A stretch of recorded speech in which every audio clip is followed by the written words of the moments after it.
My name is Carmen, and I just turned 18 today. I thought this morning would bring cake presents, and maybe even a rare smile from my father Richard. Instead, I'm standing in our living room surrounded by family as he raises his champagne glass with pure hatred in his eyes. The words that came next destroyed everything I believed about my life. But when our doorbell rang at that exact moment, nobody expected the man standing outside would expose 18 years of lies. Before I share what happened next, let me know where you're celebrating from today. If you've ever felt like you didn't belong in your own family, please subscribe and share your story in the comments. Growing up in our Denver suburb, most people would have called us the perfect American family. Our two-story colonial house sat on Maple Street with its manicured lawn and the white picket fence my mother Lisa painted every spring.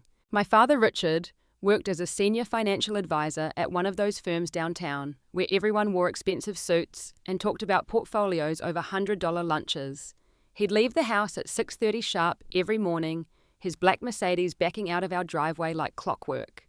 My mother was different. Where Richard was all sharp edges and calculated moves, Lisa floated through our house like she was afraid of taking up too much space. She'd been beautiful once you could see it in the old photos from before I was born, but 18 years of marriage to Richard had worn her down to something fragile. She spent her days volunteering at the library, tending her garden, and watching me with this strange mix of love and guilt that I never understood until today. Then there was Tyler, my younger brother. 3 years younger than me, but somehow already the star of the family by the time he could walk. Richard never missed one of Tyler's soccer games. Not one. He'd leave client meetings, cancel business dinners, reschedule anything to watch Tyler kick a ball around a field. The trophies in our living room were all Tyler's displayed in a custom cabinet Richard had commissioned from some expensive woodworker in Aspen. My achievements lived in my bedroom, hidden away like shameful secrets. The certificate from winning the state arts competition when I was 16 stayed rolled up in my desk drawer after Richard called it a waste of time that could have been spent on something practical. When I became valedictorian of my 8th grade class, I gave a speech to a packed auditorium while scanning the crowd for my father's face. He'd left halfway through to take Tyler to soccer practice. Mum said he had an important call, but I saw him in the parking lot just sitting in his car, scrolling through his phone. The worst part was that I kept trying. God, I tried so hard to make Richard proud. I studied until my eyes burned, joined every academic club, scored a perfect SAT score that my guidance counselor called remarkable. When I showed Richard the score report, he glanced at it for maybe 2 seconds before saying, Tyler would probably do better when his time came. Tyler, who was barely passing algebra. But there were other things, strange moments that should have prepared me for today, like the late-night phone calls Mum would take in the garage, whispering urgently while she thought everyone was asleep. I'd creep to the top of the stairs and catch fragments of conversation. "He can't know" was a favourite phrase. "Not yet" was another. When I was 12, I found a box of photos in the attic while looking for Christmas decorations. Most were normal family pictures, but there was one envelope hidden at the bottom wrapped in tissue paper like something precious. Inside were photos of Mum from before I was born, laughing at some beach I didn't recognize, looking free in a way I'd never seen her. There was someone else in the photos too, but they'd been carefully cut out, leaving just an arm here, a shadow there. When I asked Mum about them, she went pale and said they were from college, nothing important. The box disappeared the next day. Then there was Aunt Margaret, Mum's sister, who only visited on major holidays. Last Thanksgiving, after too much wine, she watched me helping Mum in the kitchen and said something odd. "Your real talent comes from somewhere else entirely, sweetheart." Thank God for that. Mum dropped the casserole dish she was holding and it shattered across the floor. Margaret left early that year and she wasn't invited to Christmas. Richard's parents, my supposed grandparents, always treated me like I was temporary. They'd lavish Tyler with gifts and attention while giving me obligatory savings bonds and stiff hugs. Grandmother Patricia would study my face sometimes when she thought I wasn't looking, her lips pursed like she'd tasted something bitter. Once I overheard her telling Richard that I didn't have the Morrison bone structure. He told her to mind her own business, but there was something in his voice, a tiredness that suggested this wasn't the first time they'd had that conversation. I should have seen it all adding up. The way Richard never helped with my homework, but spent hours drilling Tyler on multiplication tables. The way family friends would sometimes slip up and call Tyler Richard's son, but always referred to me as Lisa's daughter. The way Richard's home office, where he kept all our important documents, had a filing cabinet he kept locked, and the one time I asked about it, he gripped my arm so hard it left bruises. School was my escape. I threw myself into art classes where Mrs. Henderson said I had natural talent that couldn't be taught. My paintings were abstract, full of colours and shapes that felt like they were trying to tell me something I couldn't quite understand. I painted families where the faces never quite matched houses with doors that didn't open gardens, where flowers grew in impossible colours.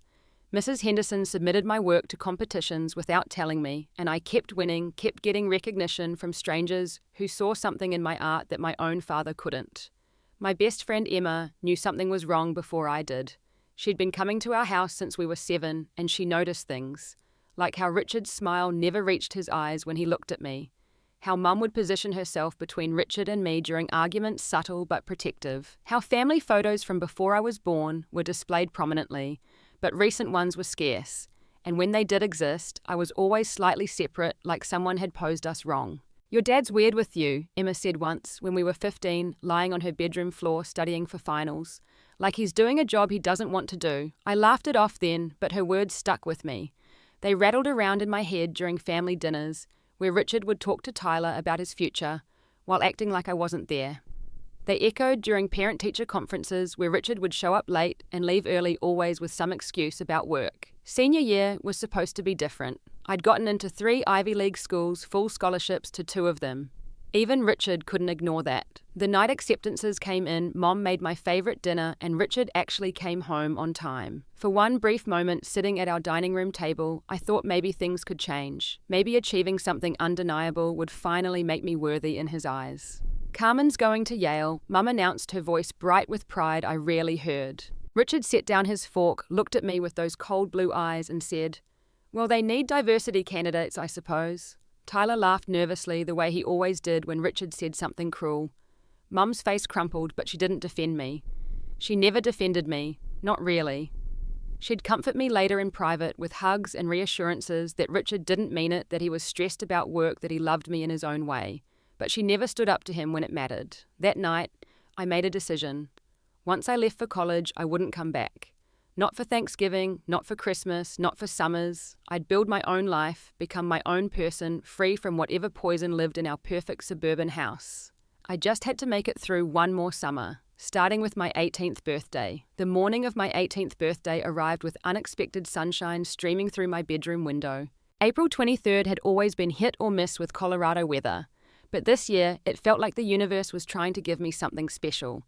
I woke up at 7 earlier than planned with that flutter of excitement that birthdays bring even when you're technically an adult. Downstairs, Mum had been busy. Paper streamers in silver and gold draped from every doorway, and the dining room table was already set with the good china we only use twice a year. The smell of fresh coffee mixed with something sweet baking in the oven. Mum's famous cinnamon rolls, probably. She always made them for special occasions, each one perfect glazed with exactly the right amount of icing. "Happy birthday, sweet girl," Mum said when I entered the kitchen. She looked tired, dark circles under her eyes that makeup couldn't quite hide. Her hands shook slightly as she poured orange juice into a crystal pitcher. "Thanks, Mum. This looks amazing." She smiled, but it was one of those fragile smiles that looked like it might shatter if you breathed on it wrong. 18. I can't believe my baby is 18. Richard sat at the breakfast bar, still in his robe, which was unusual. He normally would have been dressed and halfway through his first cup of coffee by now. The Financial Times lay folded beside him, untouched. Instead, he stared into his coffee mug like it held answers to questions nobody had asked. What really caught my attention was the amber liquid he poured from a flask into his coffee. Richard was particular about appearances. Drinking before noon, especially when we were expecting company, was completely out of character. "Dad," I ventured, testing the waters. "You okay?" He looked up at me, then really looked at me for maybe the first time in years. His eyes travelled over my face like he was memorizing it, or maybe saying goodbye to it. "Fine. Just fine." Tyler stumbled into the kitchen, next hair sticking up in 12 directions. At 15, he'd hit that awkward stage where his limbs seemed too long for his body, all knees and elbows. He froze when he saw me, then Richard, then Mum. Something passed between them, some silent conversation I wasn't part of. "Happy birthday, Carmen," he mumbled, not meeting my eyes. "Thanks, Ty." The doorbell rang at 9 sharp. Grandmother Patricia and Grandfather William always arrived first at family gatherings, probably to stake their claim on the best seats and establish the Morrison family dominance. Patricia swept in, wearing her standard uniform of pearls and disapproval, while William headed straight for Richard's liquor cabinet, a tradition that usually didn't start until after lunch. Carmen Patricia said, air-kissing somewhere near my left ear. 18. How time flies. She said it like an accusation, like I'd aged specifically to inconvenience her. More relatives arrived in waves. Uncle Dennis and Aunt Sharon with their twin boys, who immediately started roughhousing in the living room. Mum's sister Margaret, surprisingly, despite the Thanksgiving incident. She hugged me tight and whispered, "Whatever happens today, remember you're stronger than you know." Before I could ask what she meant, she was whisked away by Mum for some urgent kitchen task. By 11, the house was full. Cousins, aunts, uncles, Richard's business partner Marcus with his wife Jennifer. Our elderly neighbours, the Johnsons, who'd known me since I was born. Emma arrived fashionably late, as always, carrying a wrapped gift that was obviously a canvas based on the shape. "You okay?" she asked immediately, pulling me aside. "The energy in here is weird." She was right. Despite the decorations and the pile of presents and the happy birthday banner strung across the mantel, there was an undercurrent of tension that made the air feel thick. Richard had progressed from coffee with whiskey to straight whiskey. Mum kept pulling him into the hallway for whispered conversations that ended with her looking more panicked each time. Tyler had positioned himself by the door like he was standing guard, or maybe planning an escape route. He kept checking his phone, then looking at me, then looking away when I caught him. "Let's do presents," Mum announced, too bright, too loud. Her smile looked painted on. Everyone gathered in the living room. I sat in the designated birthday chair, a wingback monstrosity that Patricia had donated years ago. The pile of presents looked impressive, but I'd learned not to get too excited. Morrison family gifts tended toward the practical and impersonal. I opened savings bonds from the grandparents as expected.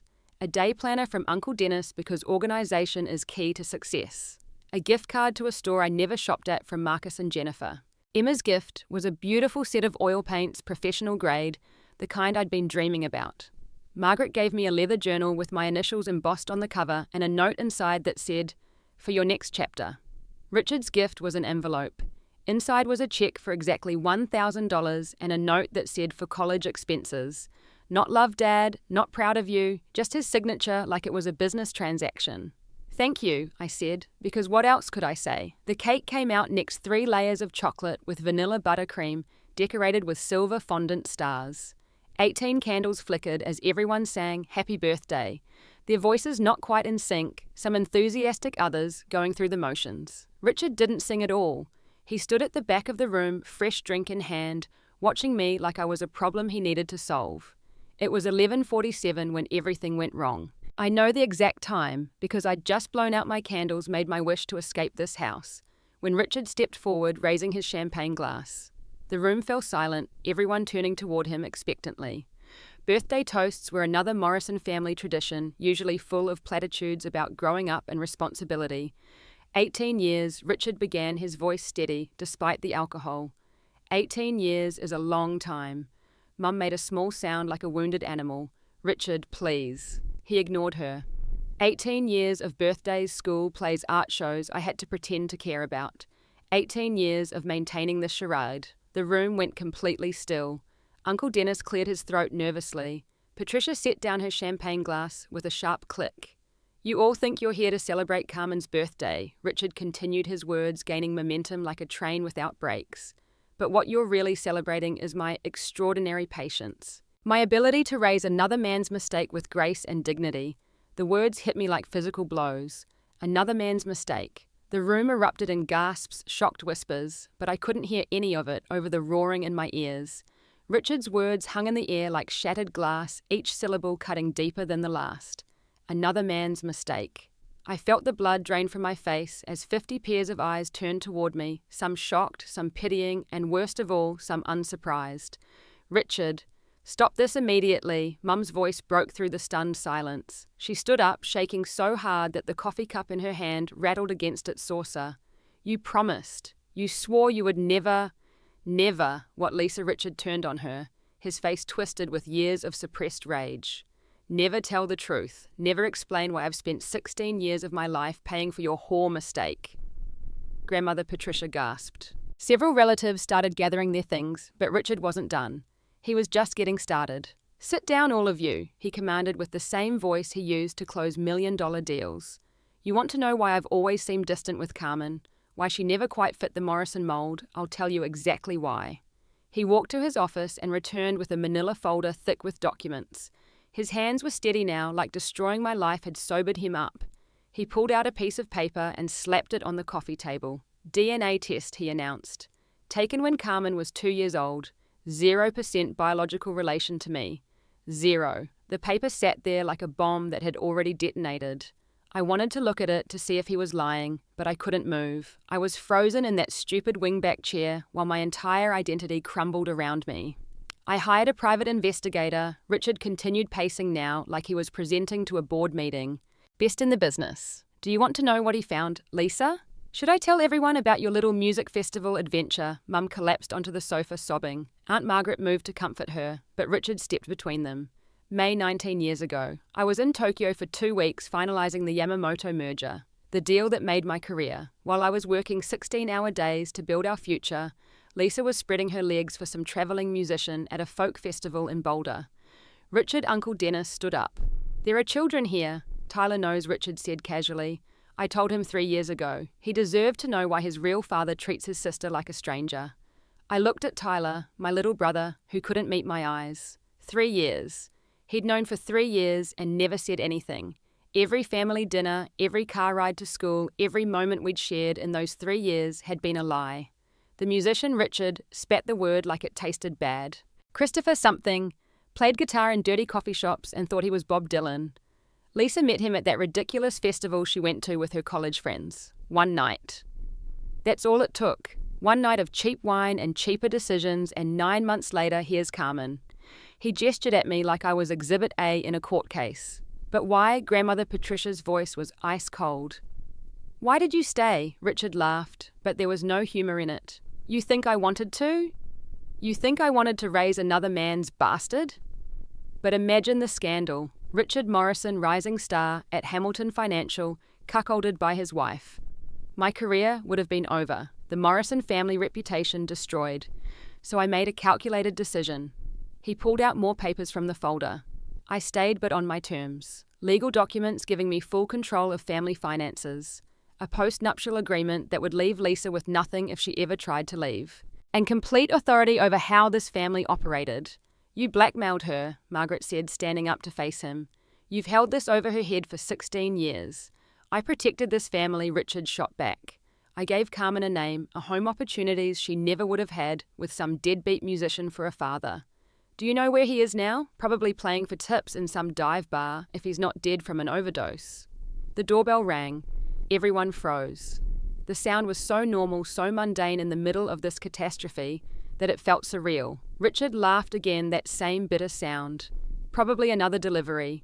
Tyler, get the door. Tyler looked at Mum, then at me, then slowly walked to the foyer. We heard the door open, muffled voices, and then Tyler's strangled, "Oh shit," language Richard called out automatically, even in the middle of destroying our family. Tyler reappeared in the doorway, his face pale. Behind him stood a man I'd never seen before, except I had. In the mirror, every single day. He was tall, maybe 6'2", with salt and pepper hair that had once been dark brown like mine. His eyes were green, the exact shade I'd spent years wondering where I'd inherited, since everyone else in the Morrison family had blue or brown. He wore a simple black suit that looked expensive, not flashy but well-tailored. His hands, I noticed, had calluses on the fingertips. Musician's hands. "Hello, Lisa," he said, his voice deep and somehow familiar, like something from a dream I couldn't quite remember. "Richard." A pause. "Hello, Carmen. I'm Christopher Hayes. I'm your father." The champagne glass in Richard's hand exploded as he crushed it in his fist. Blood dripped onto Patricia's Persian rug, but nobody moved to help him. "Get out of my house," Richard snarled, advancing on Christopher. "Get out before I call the police." Christopher didn't move. I was invited. Everyone turned to look at Mom, who stood up on shaking legs. "I called him 2 weeks ago, after you told me what you were planning for today, after you said you were going to humiliate our daughter on her birthday." "She's not our daughter," Richard screamed. Really losing it now. "She's his mistake and yours, and I'm done pretending otherwise." "No," Christopher said quietly. "She's my daughter, and I've been trying to see her for 16 years. He reached into his jacket and pulled out a thick envelope. Legal documents spilled across the coffee table, mixing with the DNA test results. Letters, hundreds of them, all addressed to me, all stamped "Return to Sender." Birthday cards for every year I'd been alive. Christmas cards. Report cards he'd somehow gotten copies of with handwritten notes of congratulations. Photos of my art shows taken from far away. Programs from my school concerts. You blocked me at every turn, Christopher said to Richard. Restraining orders based on lies. Threats to destroy my career if I tried to contact her. Moving twice without forwarding addresses, but I never stopped trying. Your career, Richard laughed. What career? Playing guitar for drunk college kids. Christopher smiled then, and it was the same crooked smile I saw in my own school photos. Christopher Hayes. You might know me better as Chase Hayes. I've produced 14 Grammy-winning albums in the last decade. I own Hayes Recording Studios in Nashville and Los Angeles. My net worth last year crossed $50 million. The room went silent. Even I knew who Chase Hayes was. He'd produced albums for some of the biggest names in music. Emma had his production credit on half her Spotify playlist. You're lying, Richard said, but his voice had lost its certainty. Christopher pulled out his phone, showed Richard something that made his face go white. My lawyers have been documenting everything. Every check you sent back. Every legal threat. Every time you violated the law by keeping a father from his child. I could have destroyed you years ago, but Lisa begged me not to. She was terrified of what you'd do to her. I never hurt her, Richard protested. No, Christopher walked over to Mom, gently pushed up her sleeve. Bruises old and new decorated her arm like a sick rainbow. Just because you never hit her face doesn't mean you didn't hurt her. Grandmother Patricia stood up abruptly. William, we're leaving. Sit down, Patricia, Christopher said. And something in his voice made her obey. You all knew, every single Morrison in this room knew Carmen wasn't Richard's biological daughter, and you all participated in this sick charade. You treated an innocent child like an interloper in her own home. He turned to me then, and his eyes were soft, nothing like the anger he'd shown Richard. Carmen, I know this is a shock. I know you don't know me, but I need you to know that not a single day has passed that I haven't thought about you. I have fought for you in courtrooms, through lawyers, through private investigators, trying to find ways around your father's walls. I've watched you from afar, been to every public event I could attend without violating the restraining orders. He pulled out another envelope, this one with my name written in careful script. I started a college fund for you the day I found out you existed. It's yours regardless of what you decide about me. I've also established a music education charity in your name that's put 300 kids through music programs. I wanted something good to come from not being able to be in your life. Richard lunged at Christopher, then wild with rage. But Christopher sidestepped him easily. Richard crashed into the coffee table, sending birthday cake and champagne everywhere. You son of a bitch, Richard gasped from the floor. You ruined everything. No, Christopher said. You did that yourself. Carmen, there's something else you need to know. He helped Richard to his feet almost gently, then looked him straight in the eye. Tell her about the embezzlement, Richard. Tell her about the $3 million you stole from client accounts to maintain this lifestyle. Tell her about the FBI investigation that's been building for 2 years. The room erupted. Marcus Richards' business partner went pale. Richard, what is he talking about? Christopher pulled out more documents. My investigator found it when he was looking into Richard's finances. Fake accounts, forged signatures, money moved through shell companies. It's all here, documented, verified. I've been waiting for the right moment to turn it over to the authorities. You wouldn't dare, Richard said. But he was shaking now. I would have years ago, but Lisa begged me not to. She was terrified of what would happen to Tyler if his father went to prison. But now Christopher looked around the room. Now everyone knows the truth. Tyler's old enough to understand. And Carmen deserves to be free of you. Sirens wailed in the distance, getting closer. Christopher hadn't been bluffing. He'd called them before he came in. You called the cops? Tyler asked, his voice breaking. No, Christopher said gently. Your neighbors did about 10 minutes ago when they heard shouting and glass breaking. But the FBI will be here soon enough. I sent them the files an hour ago. Richard tried to run, then actually tried to bolt for the door, but Uncle Dennis and Marcus stopped him. Not to help him, but to distance themselves from whatever legal nightmare was about to unfold. Lisa Richard turned to Mom, desperate now. Tell them it's not true. Tell them I'm a good husband, a good father. Mum looked at him with 16 years of suppressed rage finally showing in her eyes. You were never a father to Carmen. You were her warden, and you were never a husband to me. You were my blackmailer. The police arrived then, 2 officers, who looked confused by the scene of well-dressed people covered in birthday cake and champagne with legal documents scattered everywhere like confetti. Christopher handled them calmly, explaining there had been a family disagreement, but no one was hurt. Richard had other problems coming soon enough. The officers took statements, looked at Richard's bleeding hand, and recommended everyone go their separate ways to cool down. As people started filing out murmuring excuses and condolences that felt hollow, Christopher approached me carefully, like you would a spooked animal. "I don't expect anything from you," he said softly. "I know I'm a stranger, but I'm staying at the Marriott downtown for the next week. Room 812. If you want to talk, to ask questions, to scream at me, anything, I'll be there." He turned to leave, then stopped. "Oh, and Carmen, your art, the piece that won the state competition. Fractured Family is hanging in my office in Nashville. I bought it from the gallery. It's the most beautiful and honest thing I've ever seen. You have your grandmother's talent. My mother, she was a painter too. A grandmother I'd never known existed. Another piece of my stolen history." As Christopher walked out, a woman appeared in the doorway. She was elegant, mid-40s, with kind eyes and a gentle smile. "I'm Anna," she said to me, "Christopher's wife. I know this is overwhelming, but I wanted you to know you have 2 half-siblings who've been desperate to meet their big sister. 10-year-old twins David and Sophia. They know all about you. Christopher's made sure you were never a secret in our family. A family. A real family that had wanted me all along." Richard stood in the ruins of his carefully constructed lifeblood, still dripping from his hand, his expensive suit ruined by cake and champagne. "This isn't over," he said to no one in particular. "Yes," I said, finding my voice for the first time since this nightmare started. "It is." The house felt like a crime scene after everyone left.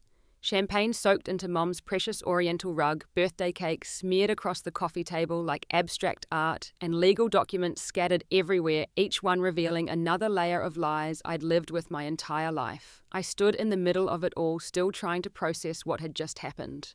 My father wasn't my father. My real father was a successful music producer who'd been fighting to see me for 16 years. My mother had been blackmailed into staying in an abusive marriage. My brother had known for 3 years. Every single thing I thought I knew about my life was wrong. Carmen Mom approached me carefully, mascara streaking down her cheeks in black rivers. "Please let me explain." 18 years, Mum, I said, my voice surprisingly steady. "You had 18 years to explain." I couldn't. "You don't understand what he was capable of, the threats he made." "Show me," I said. She hesitated, then led me to her bedroom.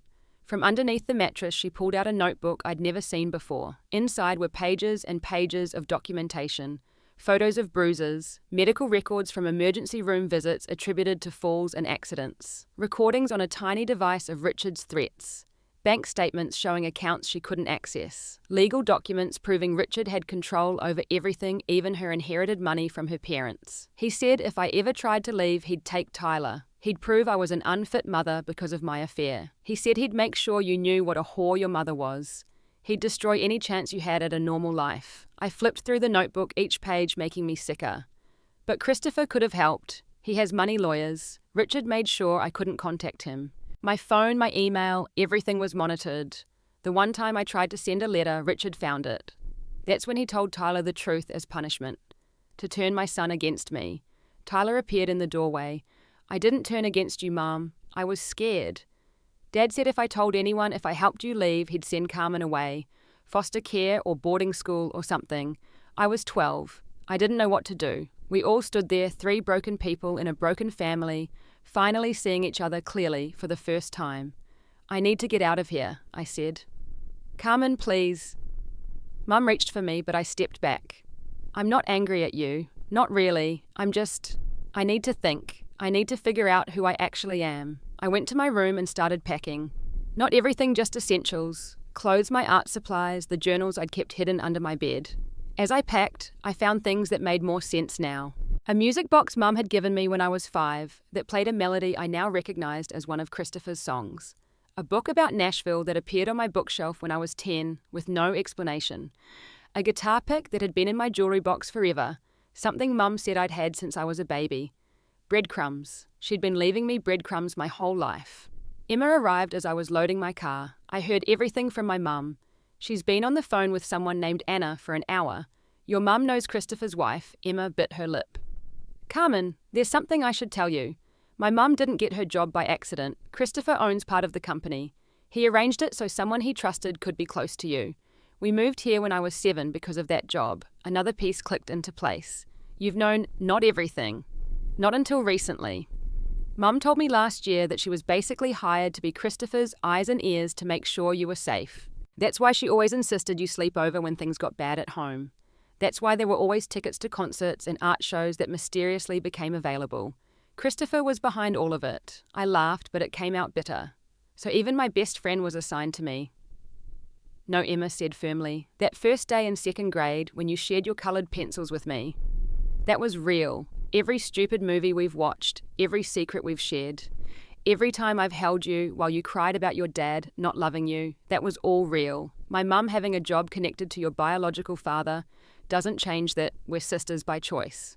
She was right. In all this mess, Emma had been the one constant that was actually real.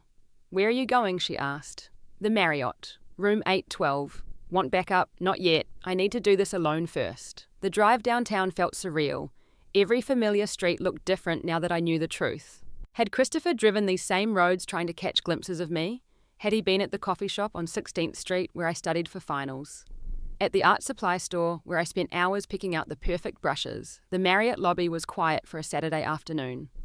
The elevator ride to the 8th floor felt like travelling between dimensions. My old life stayed in the lobby while I rose towards something completely unknown. I knocked on room 812 before I could lose my nerve. Christopher opened the door immediately, like he'd been standing right behind it. Up close, without the chaos of the confrontation, I could see more clearly how much I looked like him. Same nose, same chin, same way of tilting our heads when thinking. Carmen, he breathed like my name was a prayer he'd been saying for 16 years. The hotel room was a suite, elegant, but not ostentatious. Anna sat on the couch and she stood when I entered. I can leave if you'd prefer, she offered. No, stay. I have questions for both of you. We sat Christopher and Anna on the couch, me in an armchair across from them. A coffee table between us felt like an ocean. Tell me everything I said. From the beginning. Christopher ran his hand through his hair, a gesture I recognized because I did the same thing when nervous. I met your mother at the Boulder Folk Festival in 2006. I was 25 playing small venues, thinking I was going to be the next big thing. She was there with college friends, one last hurrah, before settling into married life. We talked all night about music art dreams. She told me about her painting, how she'd given it up when she got married because Richard thought it was frivolous. He paused, lost in the memory. She never told me she was married, not that night. I found out later she'd taken off her wedding ring. We had one night together, just one, but it was like finding a piece of myself I didn't know was missing. The next morning she was gone. Just a note saying she couldn't do this, that she had obligations. When did you find out about me? When you were 2. Lisa called me out of the blue, crying. Richard had hired the private investigator, found out everything. She was terrified he was going to hurt you. She begged me to stay away, said it would be worse for everyone if I tried to get involved. But I couldn't. You were my daughter. I hired lawyers that same day. Anna spoke up then. I met Christopher when you were 4. He was playing at a charity event I organised. He was brilliant but broken. He told me about you on our 3rd date, said if I wanted to be with him, I had to accept that half his heart belonged to a daughter he'd never met. And you were okay with that. More than okay. I helped him fight. We spent hundreds of thousands on lawyers, private investigators, court fees. Richard blocked us at every turn, restraining orders based on false accusations. Claims that Christopher was dangerous, unstable. He even tried to say Christopher had threatened him, manufactured evidence. Christopher pulled out his phone, scrolled through photos. This is from your 5th birthday. I was across the street from the park where your party was. Another photo. Your middle school graduation. I was in the back row. Another. Your art show last year. I bought 3 pieces under different names so Richard wouldn't know. 16 years of photos taken from afar. A father documenting a daughter he couldn't reach. The twins I asked. Anna smiled. They've grown up knowing about you. Your picture is in their room. They call you their sister, not half-sister. Just sister. David wants to be an artist like you. Sophia plays guitar like Christopher. They've been begging to meet you since they could talk. But why didn't you try harder? Why didn't you go public? You have the money and fame to make this a media circus. Christopher's face darkened. I wanted to. God, I wanted to. But Lisa convinced me it would destroy you. A custody battle in the public eye. Your classmates finding out Richard would have made it as ugly as possible, and you would have been caught in the middle. So I waited. I documented everything. and I promised myself that when you turned 18, when you could make your own choices, I'd be there. The FBI thing is that real, very real. My investigator found it 2 years ago. Richard's been stealing from client accounts to maintain his lifestyle. The house, the cars, Tyler's private coaching, even your college fund that he claimed he saved, all stolen money. I've been working with the FBI, making sure they had an airtight case. I was going to wait until after you graduated high school, but when Lisa called 2 weeks ago, said Richard was planning to humiliate you at your birthday party, I moved up the timeline. He's going to prison most likely. 5 to 10 years minimum, maybe more depending on what else they find. I sat with that for a moment. The man who raised me, who made me feel worthless and unwanted, was going to prison. I waited to feel something, sadness maybe, or guilt. But all I felt was relief. What happens now, I asked.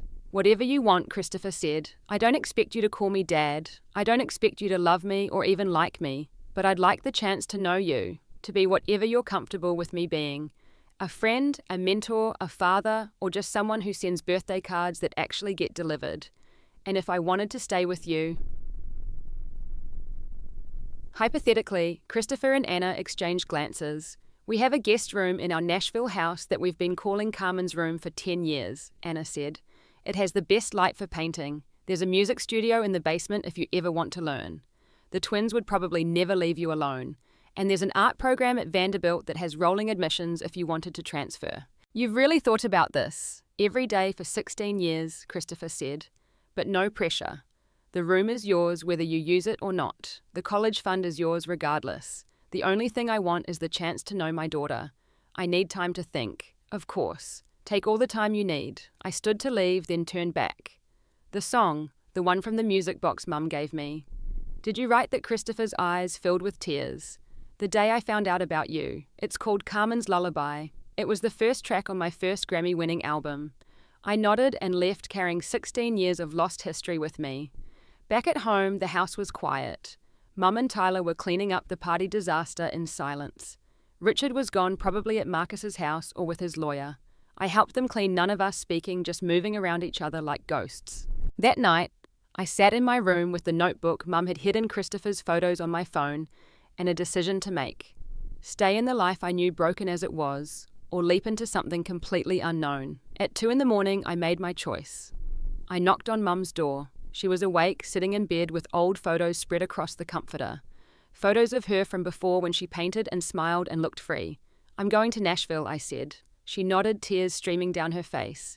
I know, not forever, just for the summer, to get to know him, to figure out who I am when I'm not trying to earn love from someone incapable of giving it. I understand. What will you do? File for divorce, press charges for the abuse, fight for Tyler, start painting again, try to remember who I was before fear became my entire existence. Will you be okay? She took my hand. For the first time in 18 years, I think I actually will be. The Nashville house sat on 5 acres outside the city, a sprawling ranch style with floor-to-ceiling windows that caught the afternoon light. Nothing like the formal colonial on Maple Street. This house breathed, expanded, invited you to fill its spaces with life, instead of demanding you shrink to fit its rigid corners. David and Sophia exploded out the front door before I'd even put the car in park, followed by 2 golden retrievers, who seemed equally excited about my arrival. "You're here! You're here! You're here!" Sophia chanted, bouncing like she was on springs. "We've been waiting forever," David added. "Dad said we couldn't text you every 5 minutes to ask where you were, but we really wanted to." They both stopped just short of hugging me, suddenly shy, unsure what was allowed. I made the choice for them, opening my arms, and they crashed into me like they'd been waiting their whole lives for permission. "Easy, guys," Christopher said from the doorway, but he was smiling. "Let her breathe. It's okay," I said, and meant it. These kids, my siblings, had been loving me from afar, almost as long as their father had. They deserved this moment. Anna appeared with lemonade and the kind of easy grace that made everything feel less overwhelming. "Your room is ready whenever you want to see it, but no rush. David and Sophia have approximately 17,000 things to show you first." She wasn't exaggerating. The twins gave me a tour that included every corner of the house, the barn where the neighbors' horses liked to visit, the creek where they caught tadpoles, Christopher's studio, where he'd written all those songs about me, and finally my room. It was perfect, not decorated for some imaginary daughter they'd invented, but clearly designed with my actual interests in mind. an easel by the window that faced north for the best light, shelves ready for art supplies, a desk with enough space for large canvases. The walls were painted a soft grey that would make any artwork pop. We didn't hang anything up, Sophia explained. Dad said you should decide what goes on your walls. On the bed was a package wrapped in brown paper. Inside was a painting, one of mine from 2 years ago, that had won a regional competition. I remembered being devastated when Richard hadn't come to the ceremony. Now I knew Christopher had been there, purchasing my work, keeping it safe for the day I might want to see it in my own space. Dinner's in an hour, Anna said gently. Take your time settling in, but I couldn't settle. Everything felt surreal. This morning, I'd woken up in the house where I'd spent 18 years feeling unwanted, and now I was in a place where people had been preparing for my arrival for over a decade. I found Christopher in his studio, a converted barn that was all warm wood and expensive equipment. Guitars lined one wall, keyboards and mixing boards filled another. He was playing something on an acoustic guitar, lost in the music until he noticed me. Sorry, I said. I didn't mean to interrupt. You're not. Come in. This is actually something I wrote last week after Lisa called. He played the melody again, and I recognized the chord progression. It was similar to the lullaby from my music box, but evolved grown up like it had aged 18 years along with me. Do you play anything? He asked. Richard said music lessons were a waste of money. Of course he did. Christopher pulled another guitar from the wall, a beautiful Taylor acoustic. This was going to be your 5th birthday present. I've been saving it. The guitar was smaller than the others, child-sized but professional quality. It had mother-of-pearl inlays that formed a constellation on the fretboard. My initials were engraved on the back along with the date of my 5th birthday. 13 years is a long time to hold on to a gift. Hope doesn't have an expiration date, he said simply. Dinner was chaos in the best way. David and Sophia talked constantly, interrupting each other, stealing food from each other's plates, telling embarrassing stories about their parents. It was loud and messy and completely different from the silent, tense dinners on Maple Street, where one wrong word could ruin the entire evening. Tell her about the time you tried to sneak into her art show, Sophia said to Christopher, who groaned. Which time Anna laughed. There were at least 4 attempts. The one with the security guard, Christopher covered his face. I may have tried to convince a security guard that I was a janitor so I could get into your school art show after hours. Richard had specifically banned me from school events. The guard didn't buy it, probably because I was wearing a $3,000 suit. He called the cops, David added gleefully. Dad had to call his lawyer everything. Worth it, Christopher said. I saw your painting through the window while arguing with the officer. Storm Internal, the one with all the conflicting colours. It was brilliant. After dinner, the twins reluctantly went to bed, but not before extracting promises that I'd still be there in the morning, that this wasn't a dream, that their sister was really staying. Anna excused herself to give Christopher and me time alone. We sat on the back porch watching fireflies dance across the yard, so different from Colorado's dry evenings. I need to know something, I said. What happens when the novelty wears off, when I'm not the lost daughter anymore, just another person taking up space? Christopher was quiet for a moment. Can I tell you about the day I found out you existed? I nodded. Lisa called me on a Tuesday, 2:17 in the afternoon. I'll never forget. She was crying so hard I could barely understand her. When she finally got the words out that we had a daughter, that you were 2 years old, that your name was Carmen, I threw up, right there in my studio in front of a client. Not because I was upset, but because I was overwhelmed by instant, complete, devastating love for someone I'd never met. He turned to look at me directly. That love hasn't diminished in 16 years of absence. It won't diminish now that you're here. You're not a novelty, Carmen. You're my daughter. That's not conditional on you being perfect or grateful or even liking me. It just is. Richard provided for me too. That wasn't love. No, it wasn't. Richard provided for you to maintain his image. I fought for you because I couldn't not fight for you. There's a difference between obligation and compulsion. Richard felt obligated. I was compelled. I don't know how to be a daughter. Not a real one. I don't know how to be a father. Not a present one. We'll figure it out together. That first week in Nashville became a month. Then summer turned to fall and I enrolled at Vanderbilt with Christopher's college fund paying for everything. The twins helped me decorate my dorm room, insisting on hanging fairy lights and photos of all of us together. Christopher tried not to cry when we moved me in and failed spectacularly. Mum filed for divorce and pressed charges. Richard was arrested 3 days after my birthday, denied bail, and eventually sentenced to 15 years in federal prison for embezzlement and fraud. Tyler came to live with us for the rest of his senior year of high school, finally free to be himself without Richard's suffocating expectations. He joined drama club, discovered he was actually funny, and slowly rebuilt his relationship with both Mum and me. Christmas that year was nothing like the formal Morrison celebrations. The twins woke everyone at 6, dragging us to the tree where presents had somehow multiplied overnight. Mum came with her new boyfriend Robert, an art history professor, who looked at her like she hung the moon. Tyler played drums with Christopher's band after dinner, finally finding his own musical voice. As I watched my two families blend into one, I realized something profound. Richard had been wrong about everything, but especially about me being a mistake. I wasn't a mistake at all. I was proof that love could survive 16 years of separation, that family wasn't about blood but about choice, and that sometimes the most painful revelations lead to the most beautiful beginnings. 6 months after my 18th birthday, I stood in a courtroom in Denver testifying at Richard's final sentencing hearing. He looked diminished in his orange jumpsuit, his hair completely grey, now his eyes hollow. I told my truth calmly and clearly, not out of revenge, but out of necessity. The judge needed to understand the full scope of damage Richard had done, not just financially, but emotionally, to multiple lives over nearly 2 decades. When asked if I had any final words for the man who raised me, I looked directly at Richard and said something I'd been practicing for weeks. You taught me what love isn't. In doing so, you accidentally taught me to recognize what love actually is. Love is Christopher writing 832 letters to a daughter he couldn't see. Love is Anna accepting a ghost child as part of her family before she even met Christopher. Love is 2 10-year-old twins putting my picture in their room and calling me sister for years before knowing if they'd ever meet me. Love is Mum leaving me breadcrumbs of truth throughout my childhood, even when she was terrified. Love is Tyler protecting me the only way a scared 12-year-old could. And love is me standing here not hating you, because hate would mean you still have power over me. You don't. Richard was sentenced to 15 years without possibility of early parole. As they led him away, he looked back once and mouthed 2 words. I'm sorry. Too little, too late, but at least it was something. A year later, I had my first real art exhibition at a gallery in Nashville.